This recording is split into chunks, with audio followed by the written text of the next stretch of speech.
Şimdi izin dönemlerini çoğunu vatandaşımız tamamladı. Avrupa'ya, Almanya'ya, Fransa'ya, diğer ülkelere geldiler.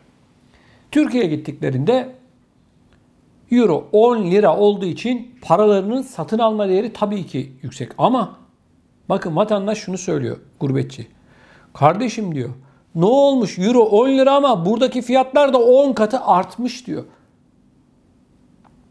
Eskiden 100 liraya belki 4 kişi yemek yerken şimdi 300 lira olmuş. Yani Türkiye'de de euro artıyor ama fiyatlar da yerinde durmuyor.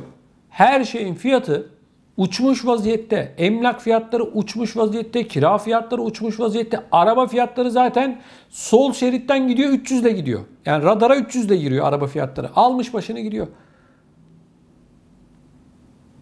Avrupa'ya göre kıyaslama yapmıyorum. Sakın hani yanlış anlamayın ama ben vatandaş boyutundan bakıyorum. Türkiye'den de bizi izliyorlar. Ama baktığımızda bu koronavirüs gerçekten insanların hayatını mahvetti. Cebinde parası olana sorun yok. Onda problem yok. Daha çok para kazandılar. Kazansınlar. Onda bir sorun yok. Yani dünyanın düzeni bu. Birileri kazanacak, birileri az kazanacak, birileri daha lüks yaşayacak, birileri normal yaşayacak. Bunda bir problem yok. Ama baktığımızda dar gelirli insanların gerçekten ekonomik olarak içinde bulunduğumuz bu dönemde büyük sıkıntı yaşadığını gözlemliyoruz. Özellikle ana vatanımız Türkiye'de Allah herkesin yardımcısı olsun. Gerçekten dar gelirli vatandaşımızın durumu çok zor. Ev fiyatları, kiralar, aklınıza ne gelirse her şey almış başını gidiyor. Fırsatçı çok. Şimdi pek çoğunuz tatile gittiniz Türkiye'ye, değil mi? Otel fiyatları ne durumda? Bu turizm noktalarında bir yemek yediğinizde geçen sene ya da ondan önceki seneye göre kıyasladığımızda ne durumda? 4 kişilik bir aile geçen yıl ya da ondan önceki yıl haftalık en fazla harcayacağı para otel ve işte konaklama vesaire günlük diyelim ki 1000 liradan 7000 lira yapar. Şimdi gidin bu sezonda o en az 17 bin lira. En az 17 bin lira. Yani turizm dediler. Ne olur gelin paranızı bir yere götürmeyin dediler. Böyle sürpriz yaptılar. Ben de defalarca söyledim. Aman Yunanistan'a gitmeyin, aman oraya gitmeyin, aman buraya gitmeyin. Vallahi söylediğime pişman oldum. Niye? Ya burada hepsi için söylemiyorum. İşini dürüst yapanlara bir sözüm yok ama pek çoğu böyle bir fırsatçılık, böyle bir ahlaksızlık ben görmedim kardeşim. Bu turizm noktaları Bodrum, işte Milas, Fethiye, Antalya gibi vatandaşlarımızın yoğun olarak gurbetçi vatandaşlarımızın gitmiş olduğu noktalardaki durum nedir ya? Antalya'da değerli izleyicilerimiz Side'de bir gurbetçi vatandaşımız ben Kapıkule'ye gittiğimde bana söylemişti. Dedi ki 14 euroya bir külah dondurma aldım dedi. 14 euro çocuğum istediği için mecbur kaldım aldım dedi. 14 euroya. Her şeyin fiyatı diyor euro diyor. 14 euro. Bu nedir ya? Senin sülalende kim 14 euroya dondurma yemiş? Dünyanın neresinde bir külah dondurma 14 euro? Dünyanın neresinde? Bir tane lahmacunu 99 liraya satan yerler var arkadaşlar. 99 lira. Bir lahmacun. Üzerinde o Nusret'in dökmüş olduğu altın tozu falan da yok yani. Nusret diyoruz. Nusret'e helal olsun. Niye? Ben buyum diyor kardeşim diyor. Bak diyor bir tane kazık var diyor burada. Böyle uzun bir kazık var. Eğer sen diyor kazıklanmak istiyorsan buyur gel diyor. Şimdi Nusret belli. Ama dondurma alacak çocuğu istedi diye gördü istedi. 14 euro nedir bir külah dondurmaya? İsterse 100 tane top koy üzerine yani. Kaç tane olursa olsun. Kaç tane koy? 3 tane 4 tane dondurma koyacak işte. Ne? Bu nedir ya? Bu nasıl bir aymazlıktır? Bu nasıl bir ahlaksızlıktır ya? Türkiye'ye tatile gidip Türkiye'deki bu fiyatlarla ilgili sizler ne düşünüyorsunuz? Bu son gördüklerinizi lütfen bu videonun altına yazın. Çok merak ediyorum. Yani ben bu kadar fırsatçı olabileceklerini inanın bana ne düşündüm ne aklımdan geçti. Bu nedir ya? Bu nasıl bir rezilliktir? Biz para kazanmayın demiyoruz ki. Ama kardeşim öyle yerler var ki gurbetçiyi bekliyor. Gurbetçi gelse de çok özür dilerim sizlerden kazıklasak diyorlar. Kusura bakmayın ama bu adamların zihniyeti bu. Ben aylarca şunu söyledim. Bu ekrandan bir de kardeş kanalımız Türkçe Haber'den biliyorsunuz. Aman Türkiye'ye gelin, paranızı başka yere harcamayın. Aman Türkiye'ye gelin, tatil yapacaksanız bizde her yer Avrupa'nın pek çok noktasından daha iyi dedik. Ama samimiyetle söylüyorum, özür diliyorum sizden. Özür diliyorum.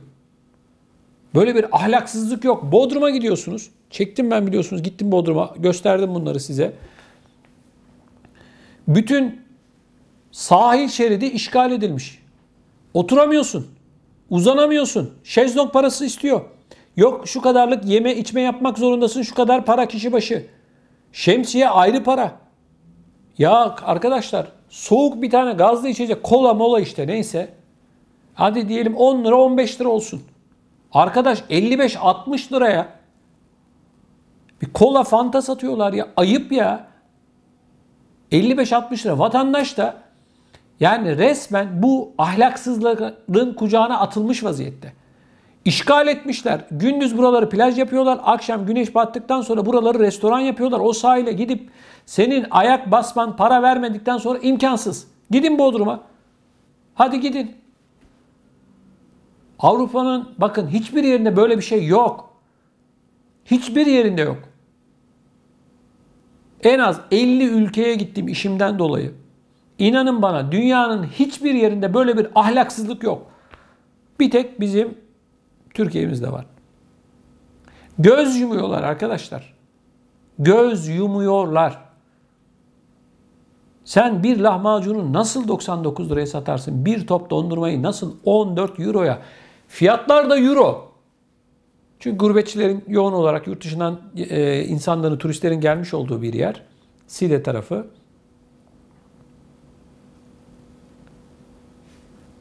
Sonra da bakın Turizm Bakanı kendini yırttı. Dedi ki ne olur dedi işte o ülkeye gitti bu ülkeye dedi uçak seferlerini açın dedi. Gelsin turizmcimiz zor durumda o durumda bu durumda. İyi niyetle çok güzel çalışmalar yaptı Sayın Bakan. Ama arkadaşlar turizmcinin kendisi hepsi için söylemiyorum işini dürüst yapanlara sözüm yok. Kendisi ahlaksız.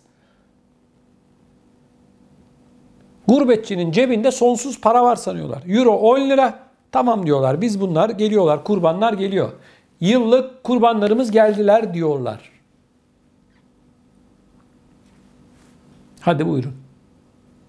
Bu konuyla ilgili gerçekten sizlerin neler düşündüğünü de çok merak ediyorum. Lütfen bu videonun altına Türkiye'deki bu turizm noktalarındaki görüşlerinizi bizimle paylaşmanızı rica ediyorum. Bunun yanı sıra değerli izleyicilerimiz bu yayınımızı beğendiyseniz lütfen like yapmanızı rica ediyorum. Hala Emek TV'ye abone olmadıysanız da abone olmanızı hasreten rica ediyorum.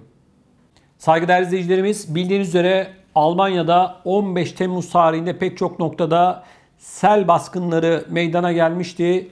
On binlerce insanın evine, iş yerine sular basmıştı. Şimdi değerli izleyicilerimiz Almanya'da Merkel'e karşı bu olaydan dolayı ciddi bir tepki var. Çünkü yeteri kadar yardımlar yapılmadı. Vatandaşın derdine derman olunmadı. İşte selde zarar gören noktalardan bir tanesi de Stolberg. Stolberg'de Diyanet İşleri Türk İslam Birliği'ne bağlı, DİTİB'e bağlı Ahmet Yesevi Camisi selde büyük maddi zarar görürken şehirde çoğunluğunu Türklerin oluşturduğu esnafın iş yerleri tamamen yok olmuş durumda. DİTİB, Stolberg, Ahmet Yesevi Camisi din görevlisi Yüksel Çan, Anadolu Ajansı'na yapmış olduğu açıklamada camilerin arkasındaki derenin taşması sonucu tüm caddelerin dereyle birleştiğini ve sel felaketinin caminin de zarara uğradığını söylüyor. Camide 130 bin euro civarında hasar oluştuğunu belirten Çan, camimizin özellikle bodrum ve giriş katları suyla dolu. Buralarda bulunan eşyalarımız, elektronik sistemlerimiz, kalorifer sistemimiz tamamen kullanılmaz hale geldi.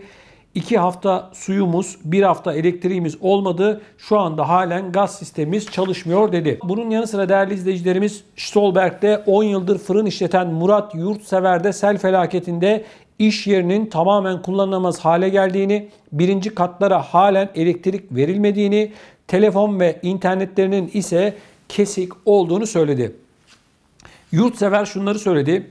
O gün saat 18'e kadar çalışıyorduk. Birden su geldi. Su yükselince yukarı katlara kaçtık. Kendimizi zor kurtardık.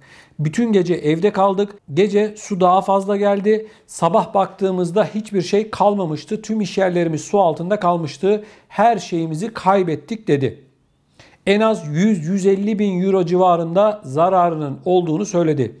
Devlet dükkanlara 5 bin euro yardım verdi. Başka bir şey yok dedi. Yaklaşık 2 ay önce meydana gelen Almanya'daki bu sel baskınıyla ilgili maalesef üzücü tablo devam ediyor. Sokaklar çöp dolu.